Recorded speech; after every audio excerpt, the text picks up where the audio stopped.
Srinagar airport पर spice jet कर्मियों के साथ मारपीट का मामला तूल पकड़ता जा रहा है।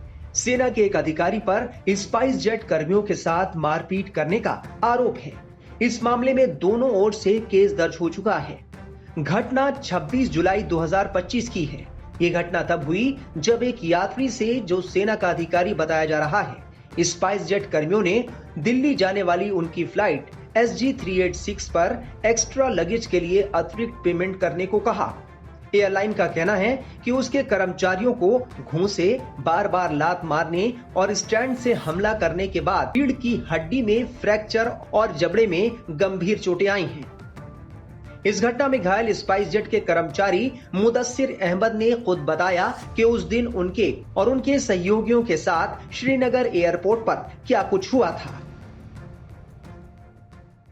मुदस्सिर, आप सबसे पहले मुझे बताएं आपकी तबीयत अब कैसी है? सर अभी है थोड़ा बहुत, मतलब पहले दिन से और अभी के दिन में डिफरेंस है। थोड़ा बहुत पेन में अभी रिलीफ मिला हुआ है मुझे। पेन में थोड़ा रिलीफ है सर अभी।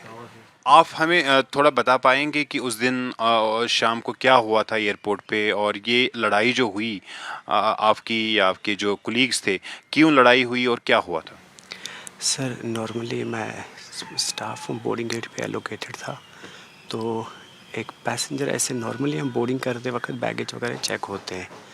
तो एक पैसेंजर जिसको मैंने 2 बैग लेके देखा, इनके पास बैग 2 बड़ा था, एक छोटा हैंड बैगेज था।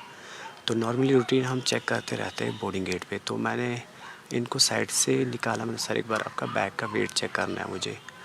तो नॉर्मली ने बोला आपने कैसे रोका मुझे? मैंने बोला सर बैगेज का वेट चेक कर रहा हूँ, कोई इशू नहीं है, मैं बैग का वेट चेक कर रहा हूँ आपके, इसलिए मैंने आपको रोका हुआ है। तो नॉर्मली मैंने इनके बैग का जो वेट था वो चेक किया। हमारे पास पोर्टेबल वेइंग स्केल रहती है बोर्डिंग गेट पे। उसके बाद इनका जो वेट था वो था near about 16 kg, 15 to 16 kg इनका बैग का वेट था। फिर 2 पीस इनके पास हैंड कैरी कर रहे थे। तो मैंने नॉर्मली इनको बोला सर आपका जो वेट अलाउंस है वो 7 kg का है, बाकी फर्दर जो आप एक्स्ट्रा पे कैरी करें उसके लिए आपको पेमेंट वगैरह करने की। तो उन्होंने वहाँ से शाउट करना स्टार्ट किया, how dare you to stop me, कौन सी एयरलाइन ऐसा करती है, कहाँ पे हैं ये रूल्स। उनका ये क्वेश्चन था कि ये कहाँ पे लिख है कि हैंड बैगेज कितना अलाउड है। तो मैंने उनको नॉर्मली बोला सर जो आपके पास टिकट मिला होगा, आइटनरी है, उस पर सारी डिटेल्स मेंशन होती हैं कि कितना बैगेज अलाउड है, कितना अलाउड नहीं है। तो इन्होंने बहुत ज़्यादा शोर स्टार्ट किया। तो मुझे फ़र्दर बोर्डिंग प्रोसेस करनी थी। तो मैंने जो मेरे ड्यूटी मैनेजर थे उस टाइम पे, मैंने उनको कॉल किया उस टाइम पे कि सर आप बोर्डिंग गेट पे आ जाइए, ऐसे एक पैसेंजर है, उनका बैगेज का इशू है। तो नॉर्मली फिर उन्होंने इनको हैंडल किया। मैं नॉर्मल बोर्डिंग को प्रोसेस कर रहा था। तो सडनली इन्होंने CSF को धक्का दे के गेट से बाहर निकल गए। इन्हें अपने 2 बैग उठाए, गेट से बाहर निकल गए। तो CSF के स्टाफ ने इनको रोक के वापस लाया। वापस लाने के बाद जब ये बोर्डिंग गेट पे पहुँचे तो सर ने इनको नॉर्मली बोला सर आप जो एक्सेस वेट कैरी करें इतना अलाउड नहीं है, तो आप पेमेंट कर लीजिएगा। तो उसके बाद इन्होंने क्या किया, बैग में से कुछ सामान तो बाहर निकाला इन्होंने।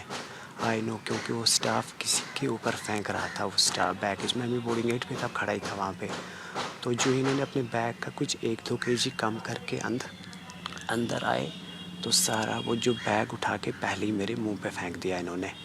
और उसके बाद उन्होंने जो मारदाड़ वहाँ पे स्टार्ट करी है, उसके बाद उन्होंने 1-2 लातें मारी मुझे, इतना मुझे पता है। फिर उन्होंने पंच मारा मेरे इधर फेस पे, जिसकी वजह से मेरी नोज़ ब्लीडिंग हुई, तो मैं वहाँ पे नीचे गिर गया। उसके बाद फिर फर्दर क्या हुआ सर कुछ भी नहीं पता। फिर पुलिस ने स्पाइस जेट की शिकायत पर आरोपी ऑफिसर के खिलाफ FIR दर्ज कर ली थी और एयरपोर्ट अथॉरिटी से CCTV फुटेज को सबूत के तौर पर ले लिया है।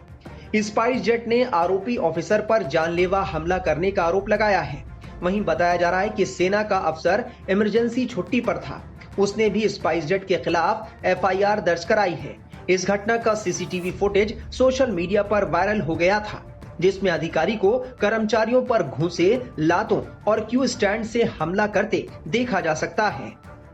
उन्होंने मुझे पंच मारा, मैं नीचे गिर गया, बस ये मेरे पास था सर। उसके बाद कब से आप इस एयरलाइन के साथ काम कर रही है, एविएशन सेक्टर में आप काम?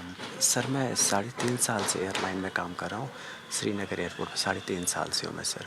बट ऐसा तो कभी नहीं देखा सर। चलो ठीक है, होते रहते हैं ये नॉर्मल ये, बट ऐसे असॉल्ट करना, हाथ उठाना, ये कभी एक्सपेक्ट भी नहीं किया था उन्होंने मुझे। मैं खुद को डिफेंड कर पाता, मुझे उस चीज़ का भी मौका नहीं दिया। सबसे पहले उन्होंने बैग फेंक के मेरे मुंह पे, बस वहीं पे स्टोरी स्टार्ट होगी सर। उन्होंने असॉल्ट करना स्टार्ट किया। उसके बाद अब मैं जो बाकी फर्दर देख रहा हूँ वो वीडियोस वगैरह, मैं नीचे गिरा हूँ, मुझे सर मेरे उठाने की कोशिश कर रहे हैं। वो वीडियोस एक मैं देख रहा हूँ तो उनको भी लात मार के उठाने नहीं दे रहे हैं। सबसे पहले उन्होंने मुझे मार के गिराया हुआ है, फिर बाकी जो स्टाफ है उनको मार रहे हैं वो वहाँ पे। तो इंजरी आपको कहाँ कहाँ पे है? सर मेरा एक तो हैंड में इंजरी है और मेरा L1 L2 लंबर स्पाइन जो डिस्क जो होती है उनमें 2 फ्रैक्चर हैं जी सर। स्पाइनल में है L1 L2 2 फ्रैक्चर हैं उसमें। तो अभी आपका कहाँ इलाज चल रहा है? सर मैं इधर SMH हॉस्पिटल, मुझे बरज़ोला लिया था एयरपोर्ट वालों ने, एयरपोर्ट से फिर उन्होंने SMH शिफ्ट किया। जो अभी का ट्रीटमेंट है वो SMH में चल रहा है सर मेरा। पहले से तबीयत बेहतर है? थोड़ा मैं कह सकता हूँ कि पहले दिन से तो आज के दिन में थोड़ा सा ऐसा डिफरेंस है, अब थोड़ा सा कि कह सकता हूँ नहीं। पहले दिन मैं बिल्कुल भी अपने टांग को हिला नहीं पा रहा था या बाकी चीज़ें। अब ये है कि वॉशरूम वगैरह तो मैं अभी भी नहीं जा पा रहा हूँ। चेयर लाई हुई है यहाँ पे, और पहले 5 दिन तो मैंने स्टूल बिल्कुल भी पास नहीं किया हुआ है। तो उसके बाद फिर कुछ मेडिसिन वगैरह, क्योंकि कुछ नर्व कंप्रेस हो गई थी उसकी वजह से। बट अभी है कि थोड़ा बहुत मतलब कह सकता हूँ मैं, हाँ रिलीफ है अभी। जब ये सारा चल रहा था, आर्ग्यूमेंट्स आपके साथ हो रहे थे आप दोनों के बीच में, तो उस टाइम उसने अपनी आइडेंटिटी डिस्क्लोज़ की थी कि वो ये था, या उसने सिंपली वो एज पैसेंजर आपसे बात कर रहा था? सर नहीं, हम तो ऐसे कभी किसी को नहीं, नॉर्मली मैंने एज ए पैसेंजर उसको रोका था कि नॉर्मल पैसेंजर थे ना। तो मैं वहाँ पे आईडी कार्ड तो हम चेक करते नहीं है, वहाँ पे आईडी कार्ड का कोई काम नहीं है। तो मैंने नॉर्मली, तब तक तो मैंने उनका नाम भी नहीं पता था, ये कौन है कैसे, कुछ भी नहीं, आइडेंटिटी वगैरह तो मुझे नहीं पता था। फिर बाद में पता चल गया मुझे कि ये ऐसे था, कोई आर्मी का करना। तब तक मुझे कुछ नहीं पता था कौन है कहाँ से। अभी आप क्या एक्सपेक्ट कर रहे हैं? सर देखिए, सिचुएशन तो सारी आपको पता ही है। अब जो जस्टिस मैं डिज़र्व करता हूँ, ऐसे बंदे को तो सर बिल्कुल पनिशमेंट मिलनी चाहिए, क्योंकि जो हालत उसने मेरी करी हुई है। सर मुझे जस्टिस तो चाहिए सर उस चीज़ के लिए। क्यों ऐसा मैंने, अब देखिए कर कहाँ पे गलत हूँ मैं, कि एक मैंने ऑनेस्टली अपनी ड्यूटी कर रहा हूँ, बस वो शायद मेरी गलतियाँ नहीं करनी चाहिए थी, उसकी वजह से जो मैं आज ये खामियाजा भुगत रहा हूँ इस चीज़ का। सेना के अधिकारी जिस पर मारपीट का आरोप लग रहा है, उनका कहना है कि उनके साथ बुरा बर्ताव किया गया और उनकी फ्लाइट छूट गई। इस पूरे मामले में सेना ने कहा है कि मामले की जांच की जा रही है। उन्होंने कहा कि जांच के नतीजे के आधार पर आगे की कार्रवाई की जाएगी। रविवार को जारी बयान में भारतीय सेना के PRO ने कहा कि वो उच्चतम अनुशासन और आचरण के मानकों को बनाए रखने के लिए प्रतिबद्ध हैं और सभी आरोपों को गंभीरता से लेती हैं। सेना ने इस मामले की जांच में स्थानीय अधिकारियों को पूरा सहयोग देने का वादा किया है। वहीं एयरलाइन ने नागरिक उड्डयन नियमों के मुताबिक यात्री को नो फ्लाई सूची में डालने की प्रक्रिया भी शुरू कर दी है। फिलहाल जांच के बाद आरोपी यात्री के खिलाफ क्या एक्शन होता है, ये देखना होगा।